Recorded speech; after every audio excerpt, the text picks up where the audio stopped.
கிருபையின் ஆவியானவரே, ஆதி ஜெயத்தின் மேல் அசைபாடுபவரே, ஆவியானவரே, இனப்பங்களின்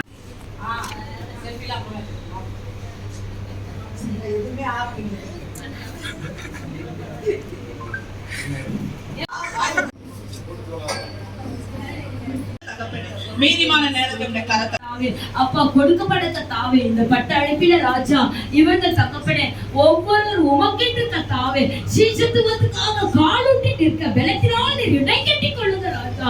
ஒவ்வொருவரும் 30, 60, 100 கத்தாவே உமக்கென்று பலன் கொடுக்க உண்மையும் மொத்தமும் உள்ள ஊழியக்காரராய் நீர் எடுத்து பயன்படுத்த அதற்காக தகப்பனே இவர்களை நீ பலப்படுத்தி நடத்துங்க சுவாமி. அதற்காக உம்மை ஸ்தோத்திரிக்கிறோம், துதிக்கிறோம் சுவாமி. எல்லாவற்றும் நாம மகிமைப்படட்டும். ஆசீர்வதித்து வழிநடத்த வேண்டும் என்று இயேசுவின் நாமத்தில் கெஞ்சி மன்றாடி கேட்கிறோம் தகப்பனே. ஆமென்.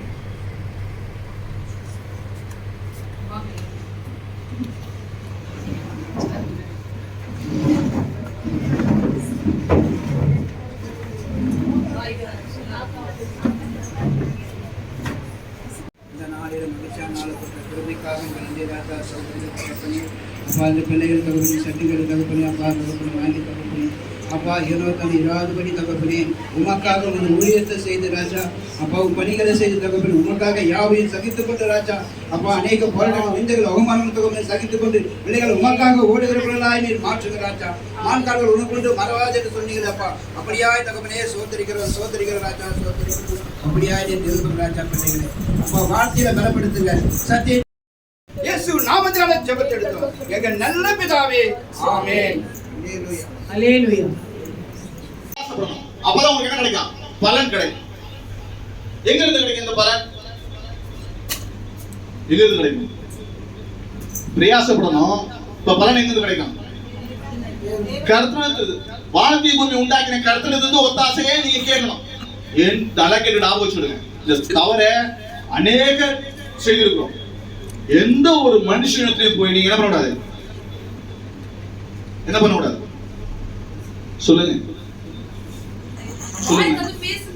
எந்த மனுஷனிடம் போயிட்டு நீங்க என்ன செய்யக்கூடாது? மனுஷனிடத்துல போய் நிற்கவே கூடாது. என்னை விடுவீங்க, என்னை காப்பாற்றுங்க, எனக்கு தாங்க, எனக்கு உதவி செய்யுன்னு சொல்லிட்டு எந்த மனுஷன்கிட்ட போயிட்டு நீங்க கேட்கவே கூடாது.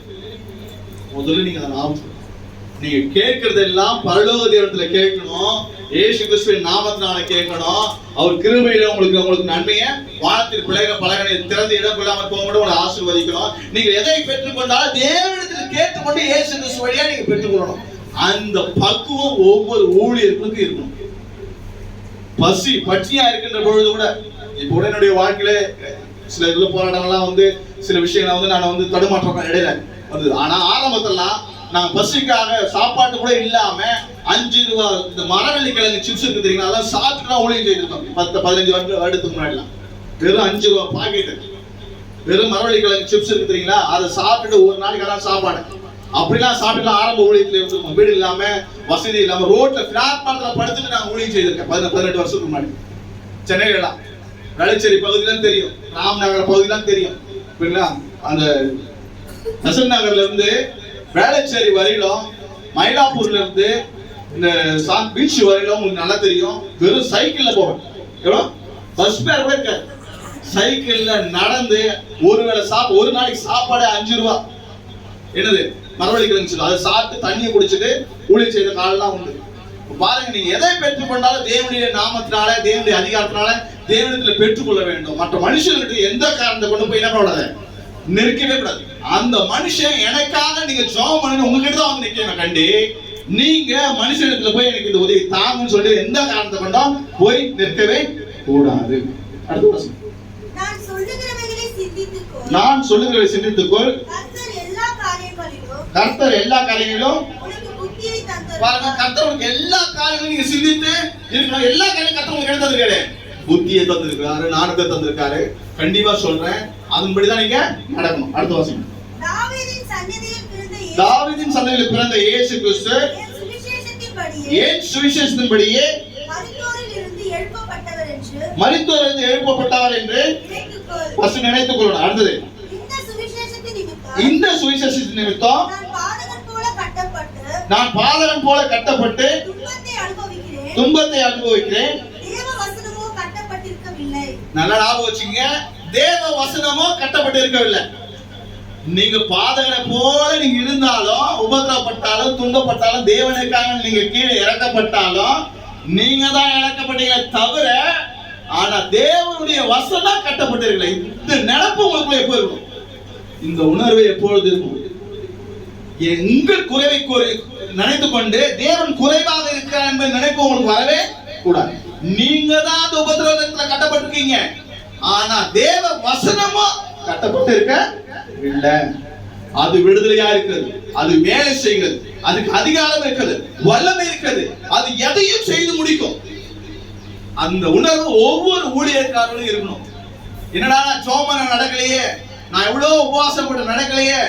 நீங்கள் சில பிரச்சனைகளை போராட்டத்துல கட்டப்பட்டிருக்கலாம், உங்கள் நிமித்தம் அது விடுவிக்கப்படாம இருக்கலாம், இல்ல எதிர்க்கிற பிசாசு கீழ்ப்படியா அடங்காம இருக்கலாம், ஆனா அதை விடுவிக்கிற வார்த்தை கட்டப்பட்டு இருக்கவில்லை. அதனால ஞாபகம், நீங்க நிறைய பேர் சோர்ந்து இருக்கீங்க, ஊழியக்காரங்க. அப்படி சோர்ந்து போக கூடாது. நீங்க திரும்ப திரும்ப உங்க வார்த்தை சொல்லுகிறது அல்லவா, இதுபடி நீங்க செய்யுங்க சொல்லி உங்களை நீங்க தாழ்த்தணும், உங்களை அர்ப்பணிக்கணும். கண்டிப்பா சொல்றேன், நீங்க கட்டப்பட்டு இருந்தாலும் ஆனா வார்த்தை கட்டப்படவில்லை. இது நல்ல ஒரு ஆழமா உங்க இருதயத்துல பதித்து வாசிங்க. ஆகையால் தெரிந்து கொள்ளப்பட்டவர்கள் கிறிஸ்து இயேசுவினால் உண்டான ரட்சிப்பை நித்திய மகிமையோடு பெற்றுக்கொள்ளும்படி சகலத்தையும் அவர்கள் மூலமா நான் சகித்துக் கொள்கிறேன். பாருங்க, இயேசு கிறிஸ்துடைய உண்டான ரட்சிப்பை நித்திய மகிமை என்று எண்ணி இது நீங்க என்ன பண்ண மற்ற காரியங்கள் எல்லாம் சகித்துக் கொள்ளணும். இயேசு கிறிஸ்து மூலமா நித்திய ஜீவன் உண்டாயிருக்கிறது, மகிமை உண்டாயிருக்கிறது. இதற்காக தான் நான் இந்த பூமியில ஆண்டவர் என்ன முன்குறித்திருக்கார் என்று நீங்க சகித்துக் கொள்ளணும். சகிப்பு ரொம்ப ரொம்ப முக்கியம் ஊழியத்துல.